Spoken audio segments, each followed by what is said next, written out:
Welcome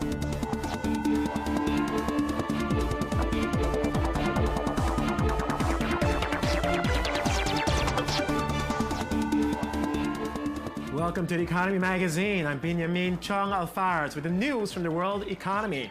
Coming up, as Apple reaches new highs, more surprises lie ahead. And one Lebanese minister breaks taboos as he fights corruption. First, the headlines. U.S. stocks closed at new records on Tuesday following upbeat comments by Federal Reserve Chairwoman Janet Yellen. Yellen, sounding upbeat about the economy, laid the groundwork for interest rate increases later this year. If the economy continues to strengthen as the Fed anticipates, Yellen said, and inflation rises toward 2%, the central bank will consider increasing its key lending rate. The Dow Jones Industrial Average rose 0.51%, the S&P 500 gained 0.28%, and the Nasdaq rose for the 10th straight session, its longest streak since July 2009.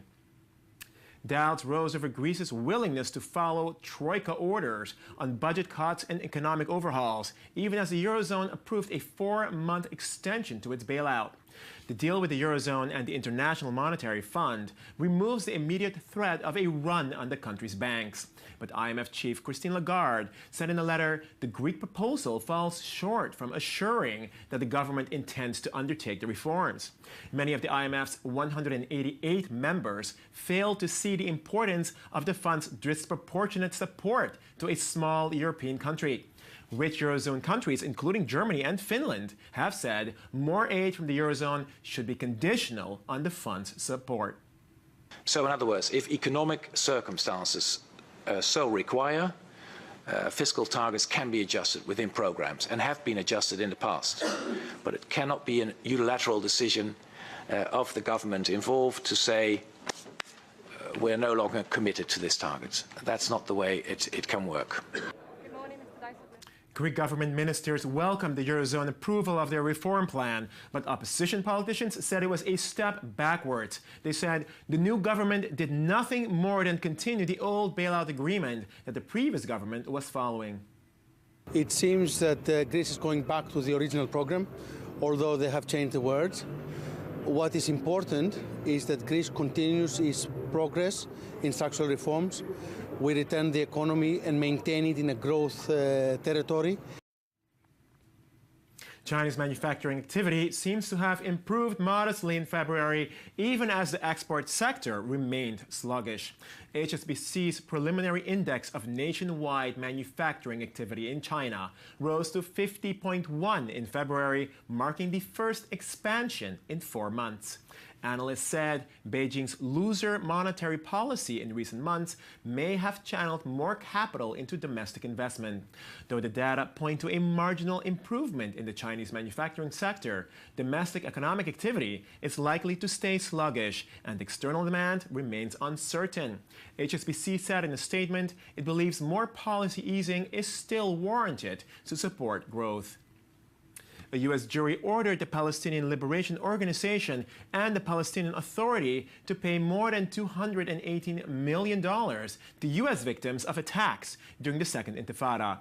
Jurors found in favor of 10 American families suing over 6 attacks between 2002 and 2004, and the award could be tripled under the U.S. Anti-Terrorism Act.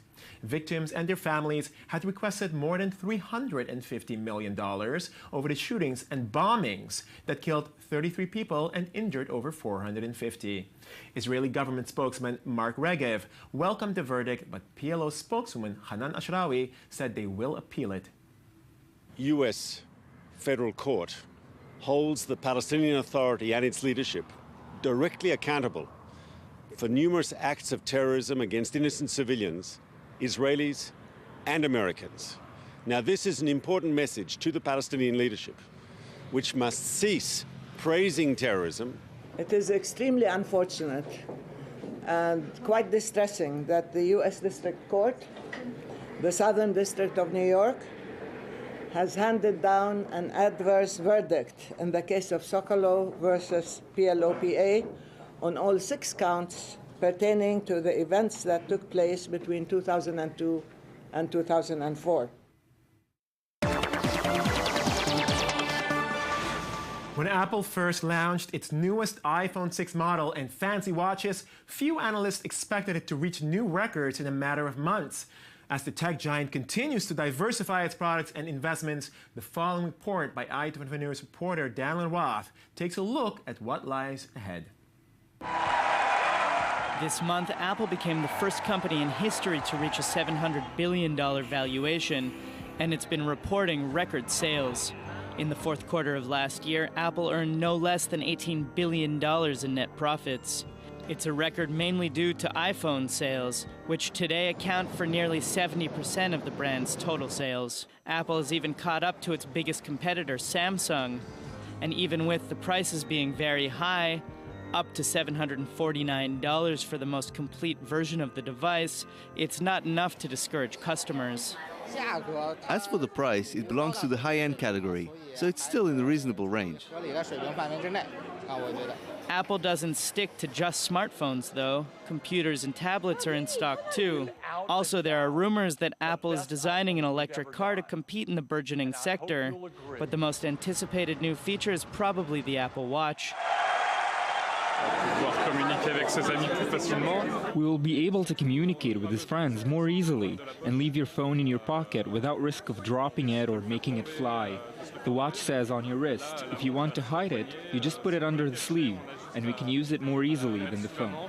And Apple, even with all the different devices, has one secret most other companies covet: customer loyalty. For the consumer, this is crucial. Being able to have something that is familiar to you, that helps you navigate from one device to another, is absolutely key. This is how you build loyalty. This is how you get consumers to be more engaged with what you have. And that's the game that Apple is playing. In addition to all these various products, Apple recently also announced that it will be putting $1.9 billion into 2 data centers using renewable energy in Denmark and Ireland. As well, they'll be putting $850 million into a solar farm in California. We're joined now in the studio by Joseph Greencorn, Chairman and CEO and founder of Morris Group Companies, an expert in social media investment. Mr. Greencorn, thanks for joining us. Thank you for having me. So Apple has been in Israel for many years, mainly in R&D, but recently, just a couple of months ago, launched an official office in Herzliya. What is the significance of that? Listen, I think it's a great thing for Apple. I think it's great for Israel. Israel, of course, is known as the startup nation. But I think it's part of Apple's bigger part of their roadmap. Of course, they've just made a big announcement that they're opening 2 new big centers in Europe, both in Denmark and Ireland, and of course a mega center out in Arizona. So I think it's part of Apple's big push to really take a big global chunk out of the economy right now. So Israel, again, lots of great technology coming out here, and Apple wants to be a part of it first. Right. Now, we saw Apple recently boom to $700 billion in terms of market cap. And, you were, of course, Morris Group was one of the first to, when everybody else was saying to, short Apple, you were like, no, this company is worth a lot of money. You were one of the few who actually said that. How long before you see it going to $1 trillion? Well, actually, I see that happening in the near future. I think within the next 12 months, Apple has the potential to hit that $1 trillion mark. I mean, their product lineup is just amazing. Right. And their roadmap, again, to future growth with the iCar and iWatch and the, all their other products are really pointing to really big numbers. Right. Now, and of course, we saw Tim Cook. Everybody basically said, well, is he going to be able to take over from Steve Jobs, especially at that time when things didn't necessarily seem to go as smoothly. Where do you see him going with all these new products, and specifically the electric car? I have to give a lot of credit to Tim Cook. He's really taken a lot over the last year or two from the board, from investors. He's managed to really turn around Apple as a company and Apple as an innovation company. So they're really shooting on everything right now. The iWatch is supposed to be a huge success. I'm looking at pre-sales numbers of 6 million units for the first quarter and even maybe topping 20 million units for the year. Now, for a first-time product launch, that's really, really impressive. And he's really looking to the future, again, with the data centers. Right. And, of course, shooting towards that Apple car, of course, for 2020. How's all of this going to affect the stock? Up, and up. I tell investors, we've done really, really well. But I tell new investors there's still time to get in, because I think there's a lot more upside to go, for the company and for the stock, of course. Okay, well, Joseph Green-Cohen from Morris Group, thank you very much for joining us. Thank you. Thanks for joining us. Lebanon is regularly ranked one of the most corrupt countries in the world, but one minister is breaking taboos with an unprecedented campaign targeting the food industry. Here's more. Wael Abu Faour is on the warpath. For the past few months, Lebanon's health minister has been taking on corruption in the country, starting with its food industry. At the start of the campaign, all we did were random inspections on a couple of restaurants. And we discovered that there were huge problems, enormous corruption, and a lack of food-related safety for Lebanese citizens, even in renowned restaurants that most people believe offer the best food quality. In November of last year, Abu Faour published a list of restaurants that were not up to par in terms of food safety and hygiene. Among his findings, expired products, rats, rotten meat. Hundreds of establishments were targeted, and arrests were made. No one was spared, not even big-name restaurants and chains. Many were stunned by his methods, practically unheard of in Lebanon, ranked the 39th most corrupted country in the world. My kitchen did not meet the requirements in terms of equipment. The same went for my staff, who did not wear the right uniforms. Many details were not acceptable in my restaurant. Since the start of the civil war, which ended 25 years ago, corruption has been running rampant in Lebanon. For some, it's become a necessary evil to secure basic services like water or electricity. And for small restaurant owners, it can be the only way to obtain certain food products or to avoid losing their license. In a country where prosecutions for corruption are scarce, Abu Faour's campaign has been met with mixed reactions. The campaign was good because a lot of people want to know what they're eating and whether it will harm them. Defamation of restaurant owners and the publishing of restaurant names was not necessary. They could have sent 1 or 2 warnings, then taken the time to study the situation and do one more inspection before revealing the names. Many restaurants were hurt because of this. Now that he's done with the food industry, Wael Abu Faour wants to tackle corruption in the health sector. He says that more than 30% of the health ministry's budget allocated to hospitals cannot be accounted for on a regular basis. And we stay in the Middle East as I-24 News reporter Ayman Siksak joins us for a look at acquittals in Egypt, corruption in Yemen, and dirty money in Iran in our Financial Bazaar corner.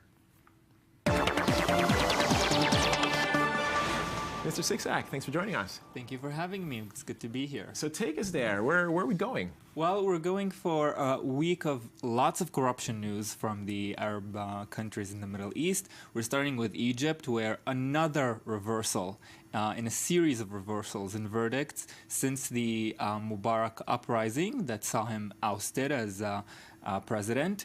Now, this time we're talking about the ex-Prime Minister Ahmed Nazif, who was initially charged with corruption for buying license plates from a German company at a ridiculous price and pocketing the money. Right. Now, since then, he was sentenced for 3 years in prison. He did not serve that time, and now he was found innocent again. Now, we remember Mubarak himself was found guilty of several very serious charges concerning corruption, and he was found guilty in the murder of several of the protesters against him by the Egyptian police. He was actually sentenced to life in prison, and his sentence was revoked as well. What's going on? Why is this happening? Well, I think the Egyptian people would like to know what's going on too.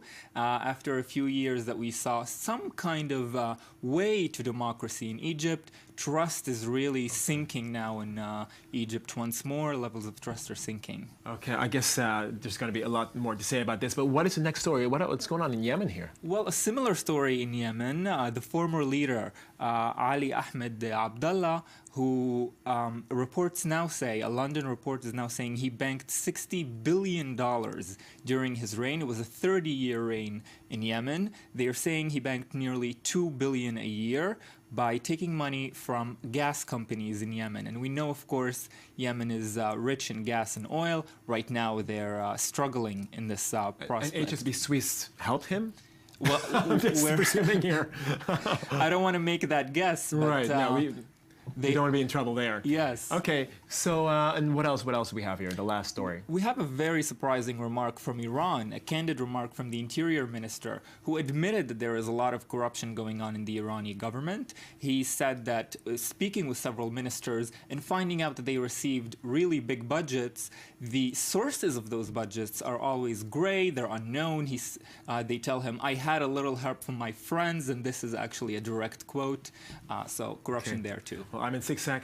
I guess we'll find out more what's going on in Iran in a future edition of The Economy Magazine. Thanks for joining us. I'm Binyamin Tjong-Alvares. Thanks for watching, and do join us again tomorrow.